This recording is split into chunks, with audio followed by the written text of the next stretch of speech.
భారతరత్న మాజీ రాష్ట్రపతి missile man doctor APJ Abdul Kalam వర్ధంతి సందర్భంగా పామూరులో నిర్వహించిన నివాళి కార్యక్రమంలో జనసేన పార్టీ కనిగిరి నియోజకవర్గ నాయకులు రహీముల్లా పాల్గొన్నారు. ఇక టీడీపీ పార్టీ నాయకుల ఆహ్వానం మేరకు హాజరైన ఆయన అబ్దుల్ కలాం దేశానికి చేసిన సేవలను స్మరించుకుంటూ ఆయన ఆశయాలను యువత ఆదర్శంగా తీసుకుని దేశాభివృద్ధికి కృషి చేయాలని పిలుపునిచ్చారు.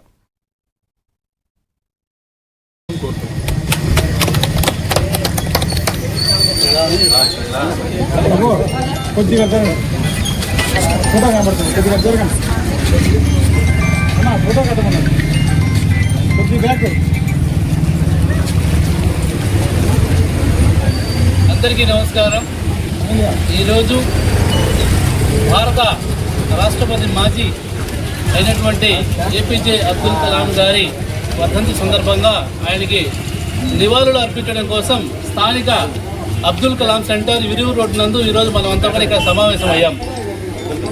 అయితే ఆయన యొక్క గొప్పతనాన్ని ఒకసారి మనం మననం చేసుకుంటే 1931 అక్టోబర్ 15 తారీఖున రామేశ్వరం అనేటువంటి పట్టణం నందు మత్స్యకార కుటుంబంలో ఆయన జన్మించడం జరిగింది. అతి సాధారణ పేదరికమైనటువంటి కుటుంబంలో ఆయన జన్మించడం జరిగింది. తదనంతరం అక్కడి నుంచి వీధి బడిలో గతంలో మనము పాఠ్యపుస్తకాలు కూడా చదువుకున్నాం. వీధి బడి, వీధి దీపాల కింద చదువుకొని ఎంతోమంది పెద్దవాళ్ళు అయ్యారు. అటువంటి కోణంలో, అటువంటి కోవలో కూడా అబ్దుల్ కలాం గారు ఎలాంటి విద్యుత్ సౌకర్యాలు లేని చోట కూడా వీధి దీపాల కింద కూర్చొని చదువుకొని ఆయన MIT మద్రాస్ ఇన్స్టిట్యూట్ ఆఫ్ టెక్నాలజీలో ఆయన ఏరోనాటికల్ ఇంజనీరింగ్లో డిగ్రీ పొందారు. ఆకాంక్షిస్తూ ఈ అవకాశం నాకు ఇచ్చిన మీ అందరికీ ధన్యవాదాలు చెప్పుకుంటూ